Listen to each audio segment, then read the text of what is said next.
It looks like it is. Hi, Hashem. There was no sound because we weren't talking just yet. Can you hear us now? Hello. We were just waiting for exactly 3 p.m. here in Los Angeles to get started. So I know we'll have people join over the next few minutes. It takes a little bit to log into the Zoom and join. So thank you to everyone that's already here. If you wouldn't mind introducing yourself in the chat, just letting us know your name and location. We love to see all the different global audience members joining us for our webinars. So if you are not sure, I will post here so you can see where in the chat to introduce yourself. Welcome, Jeff. Thank you for joining. Amazing. So we are going to get started. My name is Caitlin Young Gilbert. I am a CMRP and head of the maintenance community. The maintenance community is a Slack group where we have over 3,000 now as of this week, which is amazing. 3,000 maintenance and reliability professionals joining for daily discussions, questions for experts, lots of different events on a wide variety of topics. So if you're not already a member, please feel free to sign up through the form I just threw in the chat. The recording for today's session will be available. Natalie is also a member in this community, so if you have any follow-up questions, you could easily be able to message with her there. A little bit of housekeeping, just so you all know. You might have noticed that your camera and microphone is turned off and only Natalie and my cameras are on.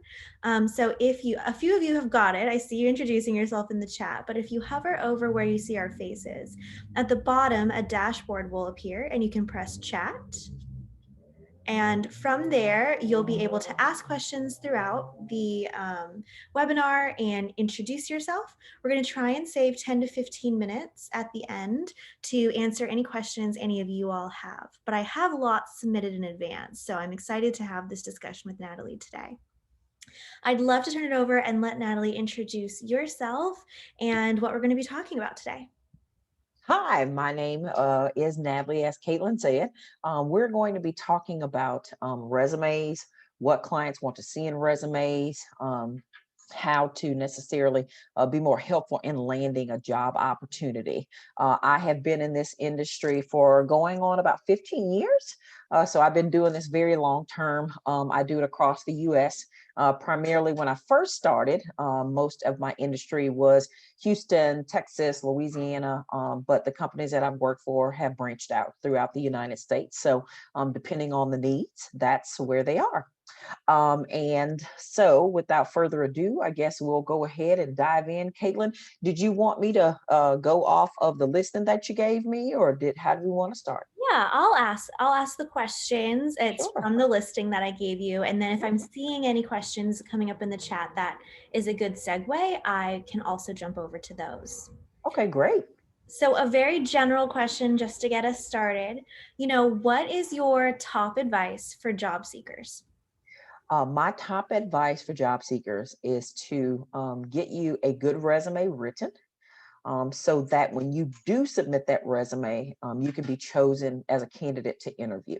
Now, I will be honest with you guys right now, just due to COVID and also oil and gas industry, I'm seeing an influx of resumes that I normally haven't seen in a very long time. And I've been in this industry, like I said, for some years. What normally transpires is right now, like for instance, I may have an electrical engineer. And there are people that are, out there looking for opportunities. And not only will I get electrical engineers, but I'll get a broad spectrum of resumes. So what I normally try and tell everybody is stick to the industry that you've actually been in, unless you're an entry level or unless you're trying to break into something else or something new. But I've had people, that don't necessarily have the skill set apply for opportunities. So I would always tell people to actually apply for opportunities that are in your industry.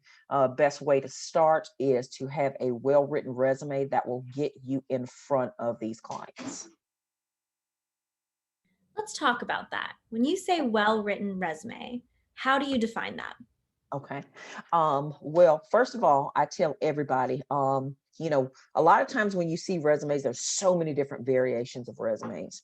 And as a recruiter and also somebody that is also very involved in SHRM, what I tell everybody is we want to see a very streamlined resume. At the top, normally, if you include your name, address, email, LinkedIn profile page, those are things that are helpful. A lot of times, if you don't want to include your address or any personal information, that's definitely understandable. So, your name, the best number to reach you, an email address, and your LinkedIn profile address is perfect. A summary is something that I always encourage. And then after that summary, your professional experience. Throughout that resume, I actually am, I wanted to share a sample with you guys. Let me see if I can actually share my resume that I've got. Hold on just a second. That is very streamlined. If you can see it, as you can see at the top, it's just my name, telephone number, email address, my LinkedIn profile, summary, and then professional experience. If you can see, all the companies that I've worked for, titles, dates, in addition to what I've done in every opportunity. And then from there, if you've got any education, certifications, things like that, those things are actually fine. But a lot of times lately, I've been seeing resumes, I will tell you, that actually are not necessarily in this format. They've got graphics and different things like that. Now, if you're entry level, I can actually, those things are okay. When you don't have information that somebody can contact you and things like that, those are the things that actually make it difficult to talk with people. So those things have to be included in your resume. I've seen some resumes as of lately where people will list all their jobs at the top, and then they list all these responsibilities under their, just what they've done day to day. And I tell you, it's hard for me to decipher if you've worked in, or however you've worked, when I'm trying to see, okay, so if you're a recruiter now, what are your day-to-day activities versus everything being jumbled together?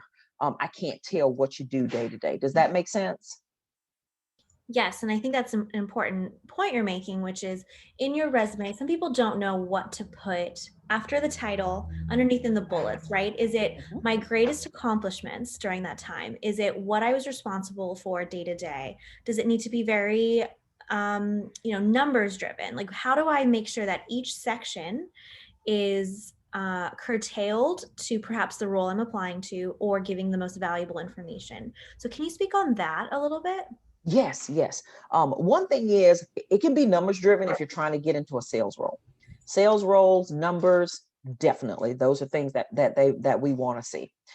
If it's something along the lines of human resources that you've done, or accounts payable, accounting, finance, engineering, things like that, what I always encourage people is go and pull what your company actually has out there as a job description. Go through that job description with a fine tooth comb. You can add that there as your job responsibilities. Make sure it's present tense. If it's something that needs to be past tense in a past job, make sure that that's so.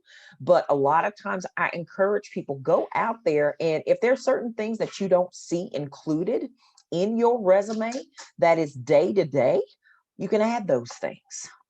That's very important. The understanding of what I'm trying to see is if you're a fit for this opportunity. In order for me to determine if you're a fit or not, it has to read as if you're a fit. Does that make sense? It does.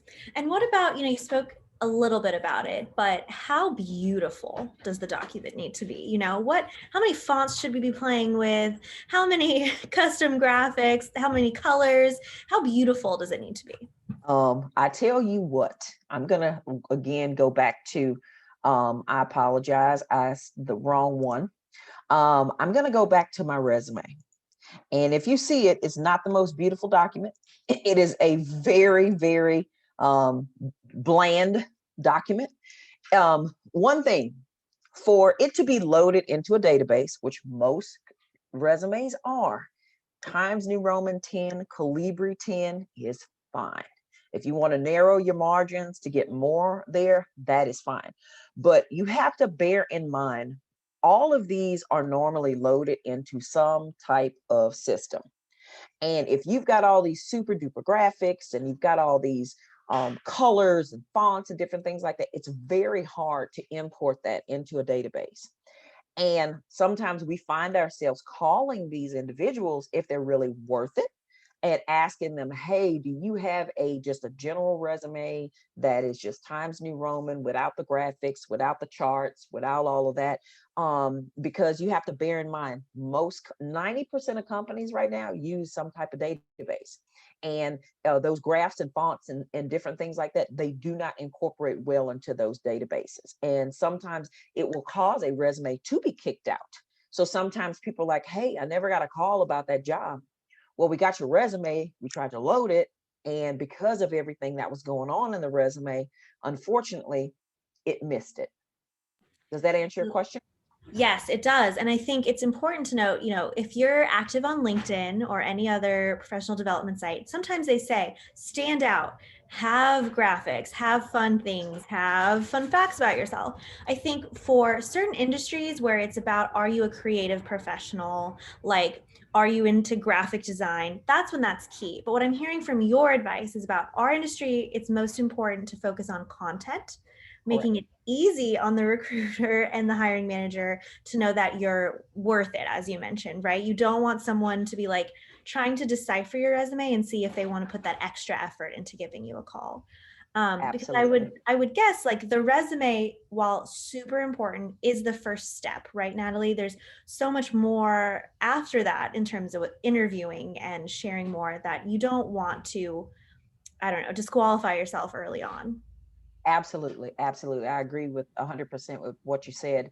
And a lot of times it's, with me as a recruiter and as a professional that looks at resumes all day long, I may go through sometimes 50 resumes a day. And in doing that, eventually, your eyes do get tired.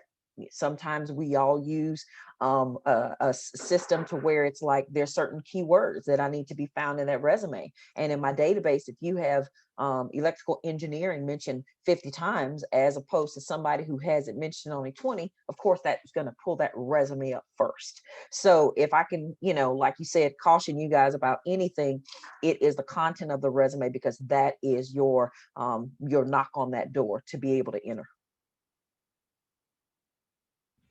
And what are some more things, the flip side of we're talking about what needs to be in your resume? What should absolutely not be in your resume? Absolutely no social security numbers, absolutely no pictures, absolutely no personal information, other than your email address, telephone number, LinkedIn profile, absolutely not a Facebook, like profile, where it can connect to that. Absolutely nothing about your kids or your pets. I think some time ago, maybe in like the 70s, 80s, something that was popular were for people to put their hobbies on their resume. And it's not that it's not necessarily important nowadays, but I think a lot of us as human resource professionals, recruiters, headhunters, talent acquisition, we just want the meat and potatoes. We just want to see the content of the resume. Can this person fit into this opportunity? And it's not that we aren't interested, because we eventually find out things about that about you later. How many, different things like that. We'll find those things out later. But initially, we want to be able to give you the meat and potatoes to get you in the door. If you can help it, don't include anything personal in your resume. Sometimes, if some people are trying to garner an opportunity, maybe where they aren't located and they want to use like a local address, sure, that's perfectly fine to include an address, but don't put anything about your age, things like that just aren't necessary. Does that help you as far as a listing of what not to include? It does. And I want to hear your thoughts on, in some countries, adding a picture of yourself is super important on your resume. So, what do we think about, at least here in terms of recruiting in the US? Is that something that's super common or not so much? It is not common at all. And normally, when we do get those resumes, I agree with you, they have a tendency to come outside of the US. Me personally, I don't just feel like it's helpful. I'm a recruiter that I want to hire the best talent that my company is actually seeking. Some people, unfortunately, can possibly use that as discrimination or things like that. You would want to open yourself for that. So don't put your picture on there. Now, if people want to go and look at your LinkedIn profile, absolutely have a professional picture there. I encourage you to have a picture on your LinkedIn. But as far as a picture on your resume, I don't deem it necessary. Oh, one other thing that I forgot to mention, and we joke about this sometimes, just in other human resource circles. Have a professional email address. Um, I have had people, they have been engineers and different people, and they're entry level maybe, and they've had the email address Hot Lips 89 since they were in college, and they decide to keep going with that. That's the wrong way to go. If you can use an email that's pertaining to your name, make it generic, but at the same time, be cautious of the email addresses that you assign. I have two more to add to that. Having done a tiny bit of recruiting and then hiring at a few companies, nothing near what you've gone through and done. But two more pieces of advice. First, make sure you check what your voicemail sounds like. Some of us, not me, but people have put joke voicemails and then forgotten to take that off. So you're calling a candidate, you get their voicemail and it's like a trick, like that you think they picked up and then they hung up or anything like that. You want to have a professional sounding voicemail as well. Agreed. And then I can't tell you how many documents just saved resume I have from different candidates. So when people send in their files and they're saving it on their computer, just resume. But now I have 60 documents called resume from different candidates. So it's important that when you're saving your file, you put your name, the role, something that makes it easier to find your file in my computer. So I'm not going through which saved document resume is yours. So that's, my dogs agree. It's super important. Absolutely, I agree with them. Amazing. So some logistical questions we're getting in the chat, which I think are really interesting. First, Sure.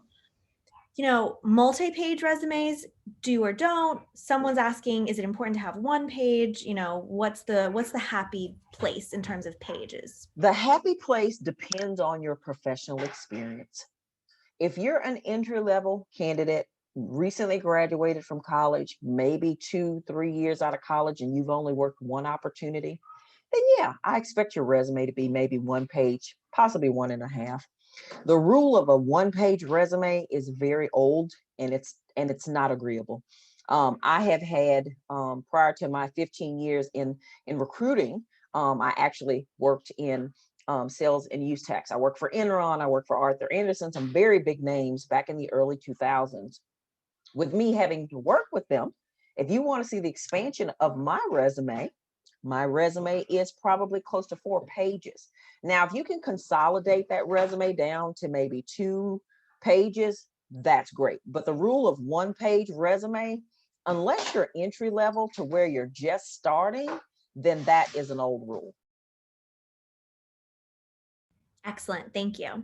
Another logistical question. What's the Yes. best file type?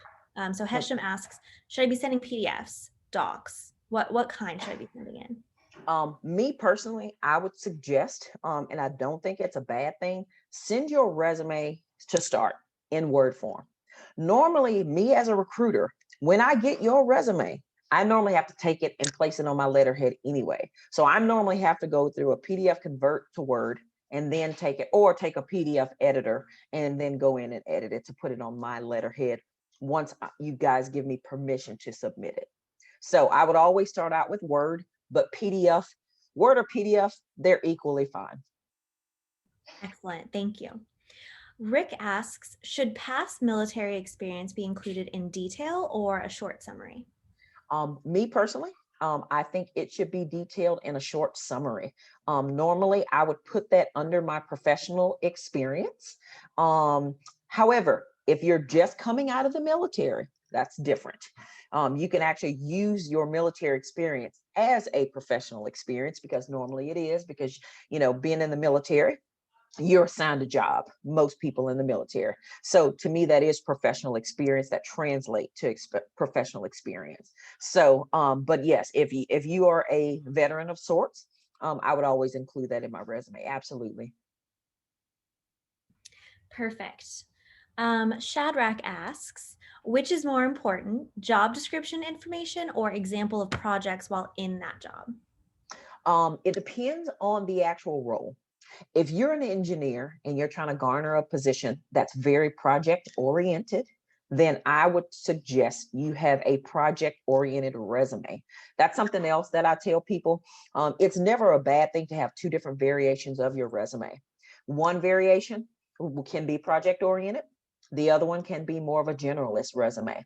And then what I would do is if the position sounds as if it's more project based, then I would actually take that resume and that would be the resume that I'd submit over, especially things like engineers, IT.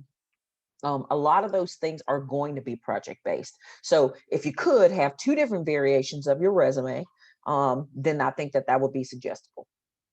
I love that. And I want to drill in there a little bit. So, it's good to have two versions of our resumes. Mhm. That makes sense.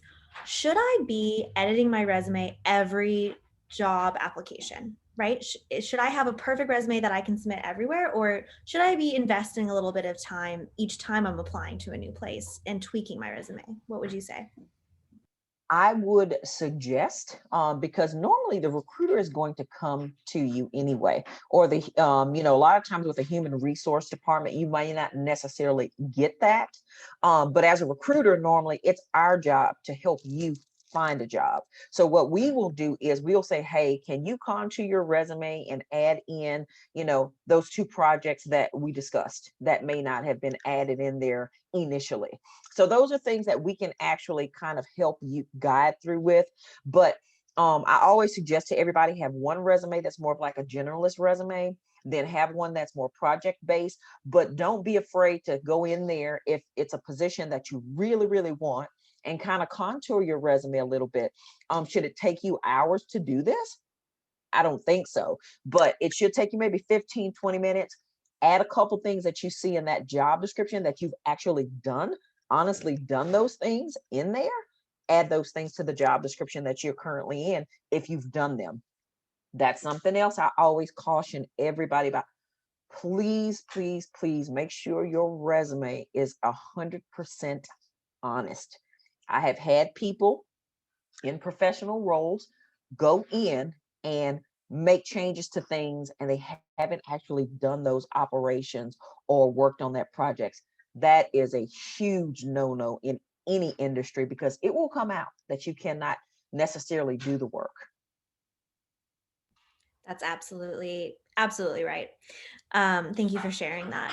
You're And so, welcome. another question I have, this comes up in our community a lot, and that's the importance of certifications. So, how important is it to have that you are a CMRP, CMRT, all of the industry certifications? Where should, is it super important?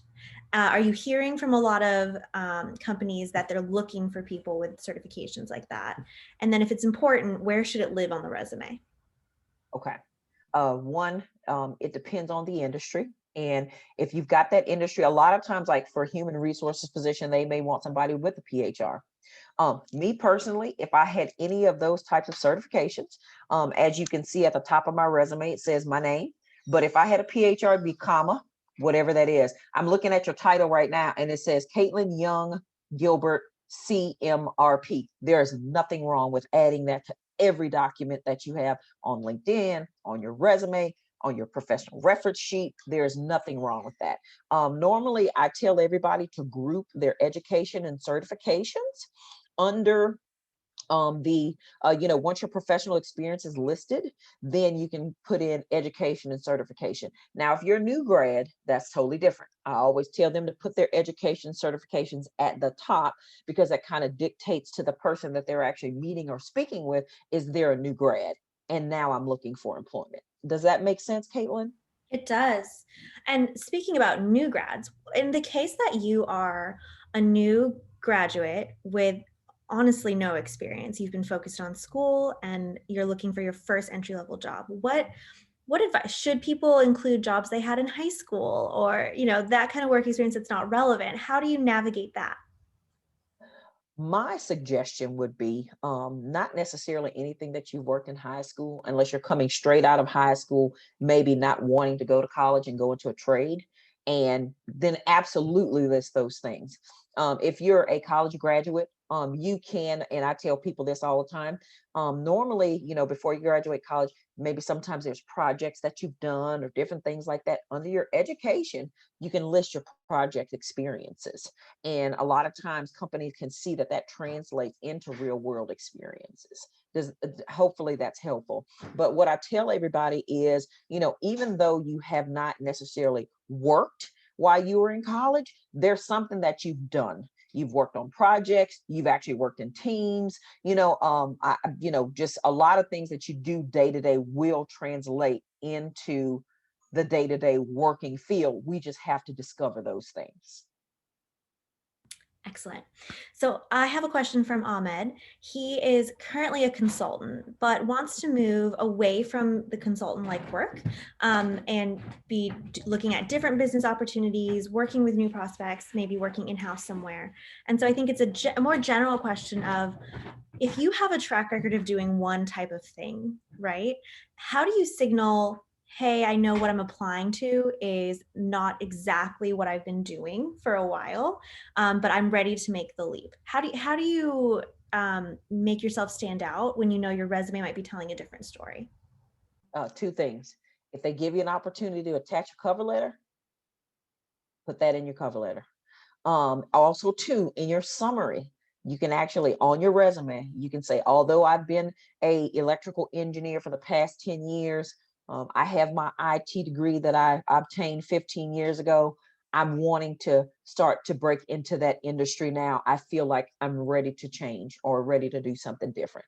But I always tell people, if you're applying for something that isn't necessarily what you've done day to day, try and capture it in a cover letter or try and capture it in your summary. Also, bear in mind, a lot of times, because we get so many resumes, most of the time with recruiters, our clients hire us based on us finding talent that they cannot find. So a lot of times it will be the people that, has worked in the industry 8, 10 years. Those are be the people that we're more likely to call. However, companies may have things out on their website and you can actually apply to those companies. Thank you. You're welcome. Shadrach also is curious. Do you recommend hiring someone to optimize your resume? Yes, I do. Actually, it's funny that he asked that question because I know Shadrach. We are from the same city. We went to the same college. I actually do that in my. That's kind of like my secondary type thing. I will actually go through. I actually work on resumes. I also work on LinkedIn profiles. Those are two things that I actually do myself. So, in the event that you wanted somebody to maybe review your resume, get your resume optimized, have somebody look at your LinkedIn and things like that, then I do those things on the side. Just because there's so many people that, that's not you guys' job. It's not something that somebody does every day. I look at resumes up until I'm like going to sleep sometimes at night. I will fall asleep to a resume. Do you dream of resumes? Sometimes I do. And crazy fonts. That's right. That's right. Yes. So Amazing. yes.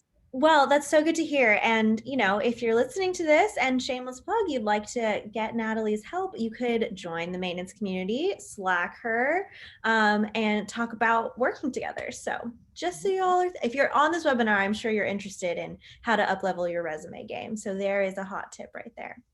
Thank you. Um, so Ahmed asks, is it preferred to use the exact words in a company's job description or, because there's algorithms or like, I'm just making sure I say the whole question. Right. Great. So, first of all, do you need to follow the exact words listed in the job description or can it be more general? Let's start there. Okay. I will tell you, sometimes when we as clients or people that are reviewing your resume, we start seeing those exact words. It depends on what the wording is. Now, that's something else I was going to get to, algorithms, because they're all out there, and most companies use them to decipher through the resumes that they're going to contact or people that they're going to get in contact with. So what I will tell you is try and include the keywords as much as you can. For example, if I'm looking for an electrical engineer, I'm more likely to give somebody who's an electrical engineer that has electrical engineer listed in their resume 10 or 15 times than somebody that has it listed only maybe 5 times. So not necessarily all the wording, Ahmed. Hopefully I'm helping you understand that, but some of the wording, some of the keywords, like the word electrical engineer, like project based, like if it's a company that is, I know I was looking for an opportunity. Well, I'm sorry, I was looking for a company not that long ago in the Virgin Islands. So a lot of the keywords that I searched on was contracts administrator in the key in I'm sorry, not Key Islands. They were in the Caribbean. So things like that, those are very important. Got it. That's fascinating just because I used to think, I don't want to be repetitive when you're reading my resume. So I'm going to try and think of like really creative ways to describe the same thing and avoid saying the same keyword over and over. So it's great to hear, we live in an algorithm time, and it's not going to lose you points if you are just stating the clear facts of what you did. And it's the same thing across the jobs. It is. And then I have a clarification from Ahmed about an earlier question, which is, how, if you're a consultant, so now I understand the question, and you're actually trying to send, a document that lists your experience, like a resume, to potential new customers to pitch yourself. Yes. Is that like a traditional resume, or what's that kind of document template? I think something that is project based, like if you would send something that actually has the projects that you actually worked on because you're trying to sell yourself into a project or of some sorts, especially if you're coming from a consulting side. In addition, it's something that would be very helpful. Get you some letters of recommendation that actually have come from other clients that you've actually worked for, and include those with that project based type resume. Perfect. Thank you. You're I want welcome. to switch to one of the questions that were submitted in advance. How has COVID affected the industry in terms of hiring, your work in terms of what you're seeing for candidates and what you're being asked to do? Just how has COVID overall affected the market right now? Greatly. I will tell you, whereas before, normally if I submit like maybe 4 or 5 candidates in a day, I'll get a client call me within the next 2 or 3 days, say, hey, Natalie, I reviewed this resume, want to meet with these people. Now it's, because of legal things and restrictions of what people can and cannot do, most of my interviews start off phone or Zoom. Then if they can, if possible, I have some clients that don't want people on their facility. They just cannot afford to do it right now. I've got some clients that are willing to hire a person that will actually work from home, and they're mailing them a laptop and saying, hey, we hired you, we want to work with you. They've never actually shaken that person's hand. It right now, it really depends. Here in the South, most things are oil and gas oriented. And because it's so oil and gas oriented, that is a big piece of what we do here. And that business has been affected greatly as well. And it has been a lot of it due to COVID. So it has been pretty difficult to try and get in-person interviews. Sometimes it's necessarily getting feedback. Sometimes hiring managers are out of town. Sometimes hiring managers are under quarantine, or their spouses are, or their children. It's been a very different environment than I've ever hired in. Some people are wanting to hire people based off of them speaking with them over the phone. It just really depends. But it has been a very different world since COVID has taken place. Thank you. Um, do you have any tips for your candidates on how they could prep for virtual interviews then? If it's so important, that could be your one shot. You don't have an opportunity to, do the phone interview, then do the in-person interview, right? Any tips or tricks for interviewing digitally? Yes. What I normally do is, and I'll tell you this, a lot of times I tell people, you know, Google is kind of like your best friend nowadays. There's a lot of tips that I have, like take it in a quiet place, try and take it in a room where there's nobody present, try to do it in a house where the kids, spouse, and maybe your pets aren't running around. Don't do it in a car because we can hear the car noise in the background. I always caution people, don't do it in the restroom. There's a likelihood of somebody coming in there. Don't do it at work, especially in a conference room. There's a likelihood of somebody coming in and barging in. And those are just some of the tips. Turn your phone off.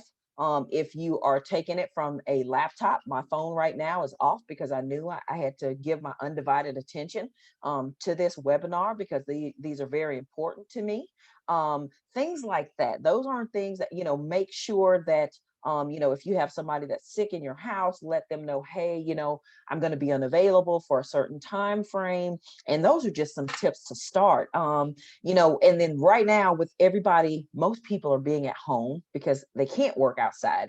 So them taking a quiet call in a corner somewhere sometimes has to take place. Close the room off, get yourself mentally prepared. I always tell people, have a copy of your resume and the job description with you when you get ready for that interview. Thank you. The dog point definitely hits home for me right now.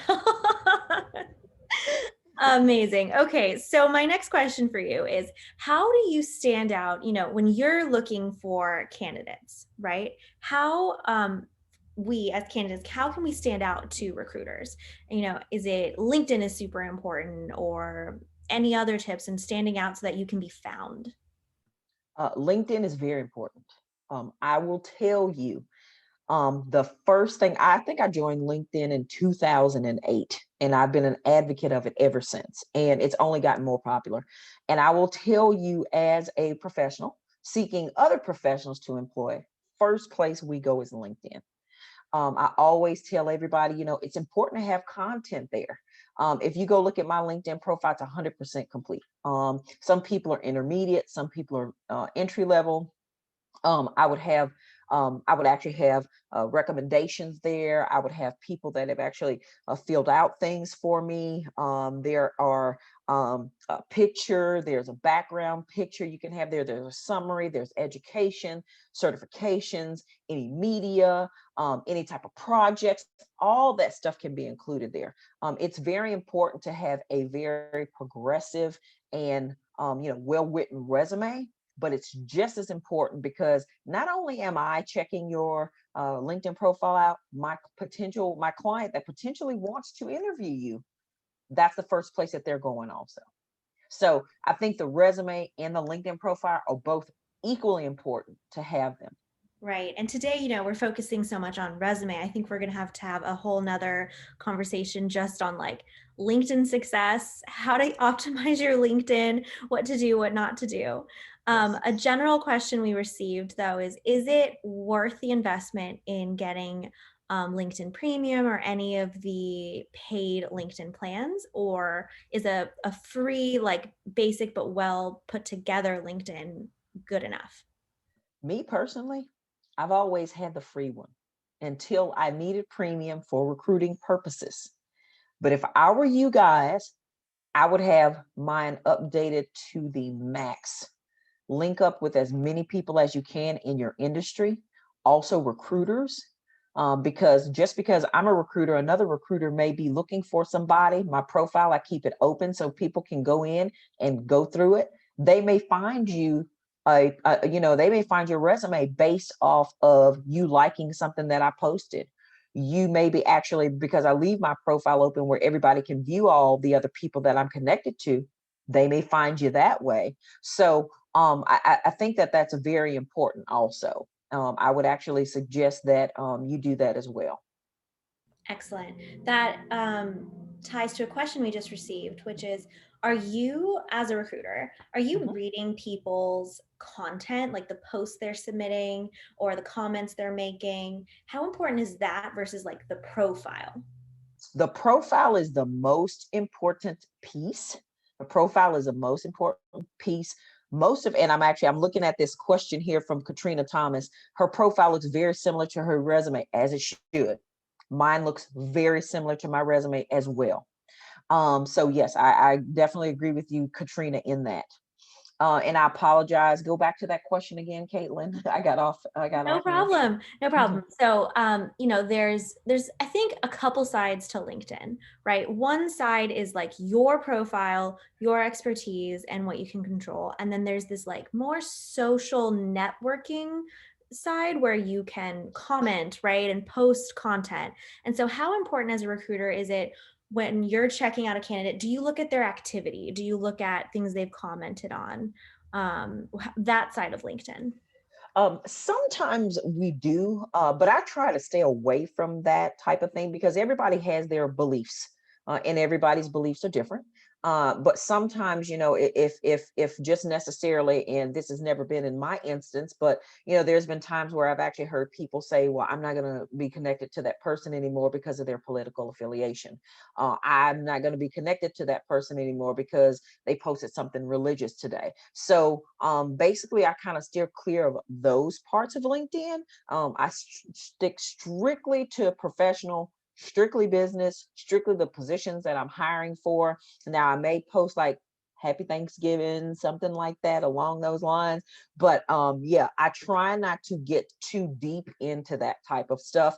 And I try not to pay attention too much to like what people are liking and things like that because everybody has their preferences. Right. And I try not to get too involved in that part. Their profile is like the most important piece to me to review and the content of that profile.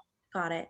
I'm really excited just from this conversation and the questions we're getting. I want to do a LinkedIn like panel just because Yes. for you, the profile is super important. But I know Yes. in other parts or other people are looking at the content and for the networking side, there's just different people using LinkedIn in different ways. So I think it would be fascinating if we got lots of different people together to hear their perspective on, the purposes of LinkedIn and how it best can suit job seekers. So thank Yes. you. You're Um, welcome. back to resumes. Um, I would love to hear a little bit more about the summary you mentioned is very important. How long should the summary be? What should be included in that versus held for the job description bullets? Mhm. It's kind of the only place where you can give a little bit more context, Mhm. share a little bit more about you while still being professional. So can you walk us through like what a good summary looks like? Sure, sure. I think a good summary is normally around maybe 5, 6 sentences, maybe, short paragraph. And basically, I feel like it should kind of state your purpose or what you've actually done in your industry, what you've actually been able to accomplish. So just say from a sales perspective, and I'm just using this as an example. If you were in pharmaceutical sales and you didn't want to have such a numbers driven resume, you can put on there, first year in sales, I was able to secure account for 5 million with Pfizer.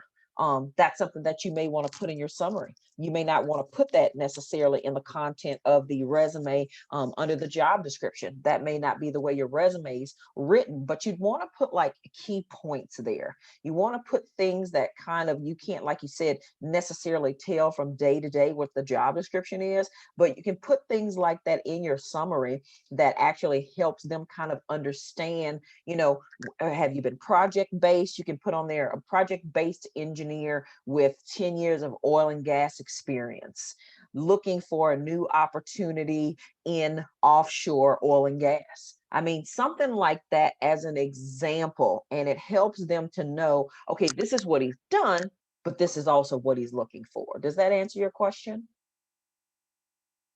It does. Thank you. So I'd love to just give a 15-minute warning. We have about 15 minutes left together. So if anyone has any more questions to share, please do. I want to turn it over to Natalie and just ask, what have we not discussed yet that you would say I'd be remiss if I did not share this advice? Okay. One thing I would be like if you've worked in other countries, not just the US, that's something that is very sought after sometimes because a lot of times company hire people with the expectation of, hey, maybe we can transfer them, to Brazil. If you're open to relocation, make sure that that's captured there in your resume. That's very important, and you can put something on there that or you can put something on the application. Education, make sure you tell the honest to goodness truth. If you do not have a bachelor's degree, do not put that on there. If you don't have an associate's, don't put that on there. You can have your certifications listed. However, some certifications do expire. If you have a certification and it has expired, please make sure to update it in your resume. Something else that I will tell you that is invaluable is to always have an updated resume. As I mentioned before, I worked for Arthur Anderson. I worked for Enron during their heydays. And I didn't have a resume because I thought I'd be at these companies forever. You don't think like that. I tell everybody you can never be too prepared. Have a very ready resume, have it updated real time. If you change your email address, if you change your phone number, make sure that you update those things on your resume. I always suggest if you're working with a recruiter, let that recruiter know, who you've interviewed with, who you've talked to, so we won't double submit you. I've had situations like that happen. I'm kind of going off the resume, but at the same time, I thought that that was something that I definitely needed to add.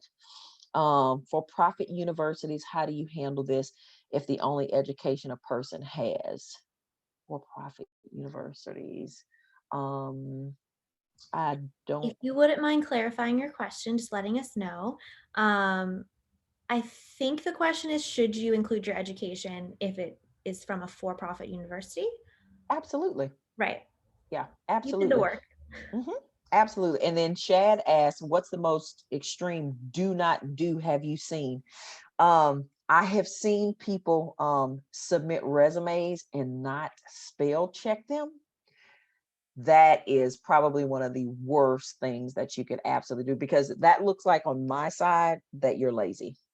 And a lot of times that's going to prompt me not to call you back because the easiest thing you could have done is spell check your resume.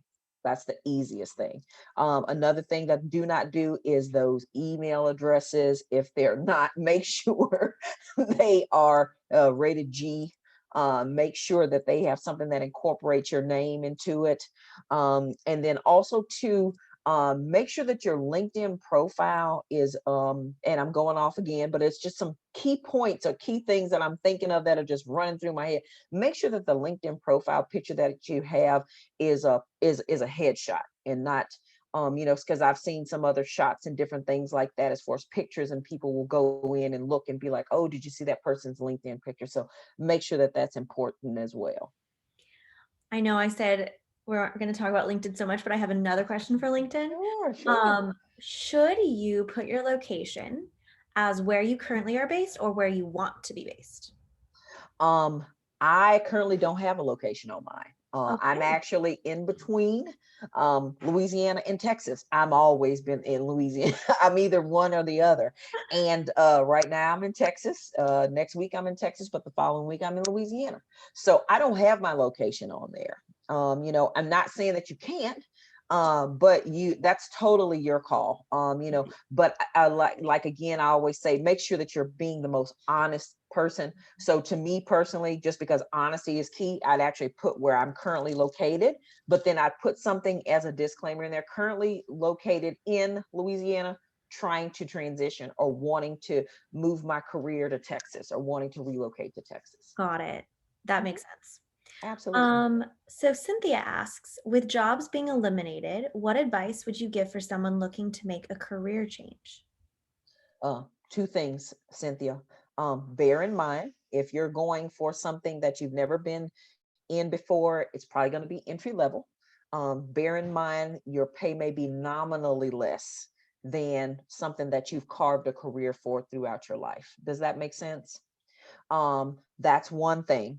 And then if you're wanting to make a career change, try and see if there's things that you can get that exposure. So just say, for instance, if you want to go work in a chemical plant, go and get your OSHA certification. Go try and see if you can obtain your TWIC card. Try to get into things that would actually lead you into that direction. Try and link up with people on LinkedIn that are already in that industry. If there's positions that you see out there, write a cover letter saying, hey, I've never worked in this industry, but this is the way that I want to move my career. Thank you. And we got some clarification. So the question was, if your degree is not from an accredited institution, do you list it if that's the only degree you have? I would. It's very important. Most of the clients that I've ever worked for want it from an accredited university. If I were you, I would list it. I would list it. I rather more information than no information. I also see, I'm sorry, Caitlin, I'm taking over. I see a question about hobbies. Like I was saying that earlier, if you want to list your hobbies, maybe in your LinkedIn or something like that, Ahmed, that's okay.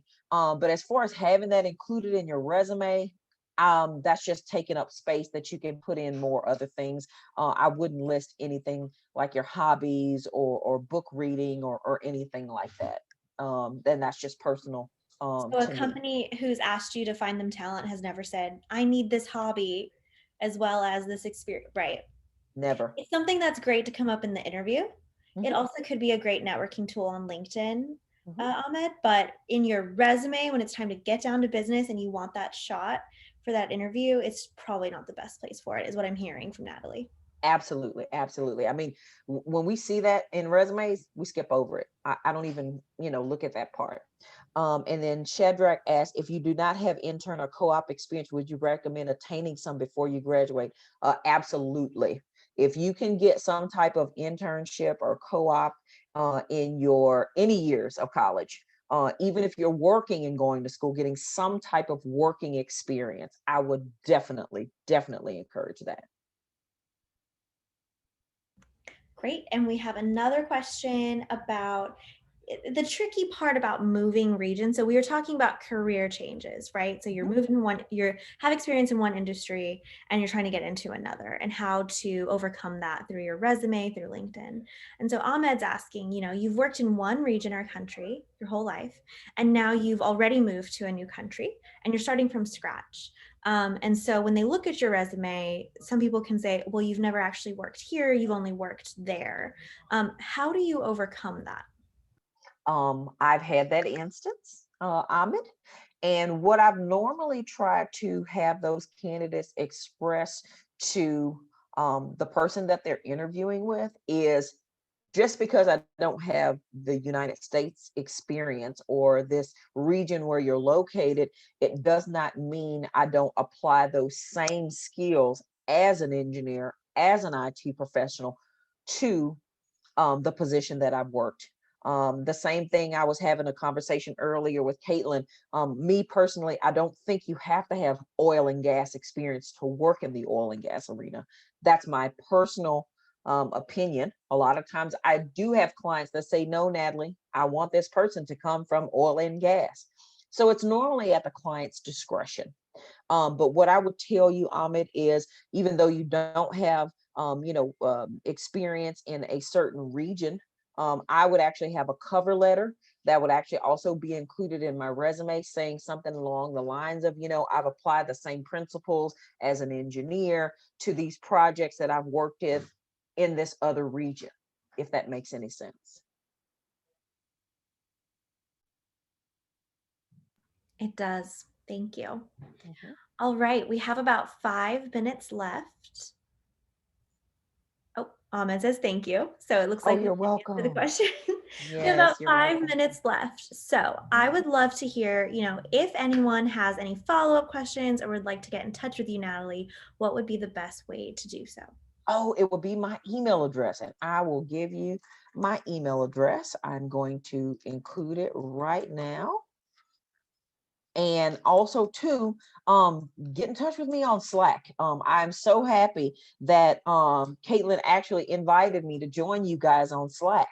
And I like Slack. I hadn't been exposed to it or use it as much, but yeah.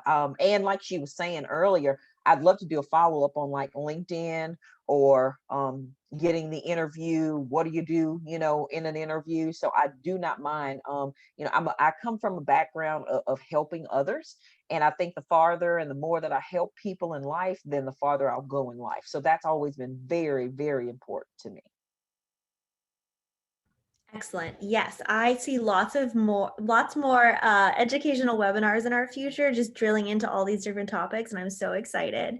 Me And too. Shadrach was so lovely to add a link to the Reengineer website that includes tips from you, including this article on building a winning resume, which I love, and we'll make sure to also post when we do the webinar replay in the Slack community. I'll make sure to post that with it, so it's just part of the details. Mhm. So I just want to say thank you so much, Natalie, for taking the time to give us so much amazing, um, super detailed, big picture advice across the whole spectrum. I think it was really great to also hear from the audience and all their real world questions. And if you're watching this recording, please feel free to connect with Natalie via her email, which is in the chat on the Slack community. You can just find her under her name or on LinkedIn. As she mentioned, her profile is very up to date, so it should be very easy to find her under her name. Yes. So thank you so much. And do you have any last words for us? No, if you guys need anything, I am available. Like I said, I love helping people. I think that's why I was put in the recruiting type role that I am and what I do. And if there's anything that you guys have, that after questions or anything that you think of, get it to Caitlin. She can get it to me. And, I just want to see you guys be successful. A lot of times finding a new opportunity, especially after COVID, can be a challenge. So bear in mind, that companies are hiring still. People are still getting back to people. Good recruiters are still looking for good talent. So please keep that in mind. I love that. I love that positivity. Thank you all so much. And we'll all see you soon for the next series in these educational webinars. I look forward to it. Thank you. Bye. Bye bye.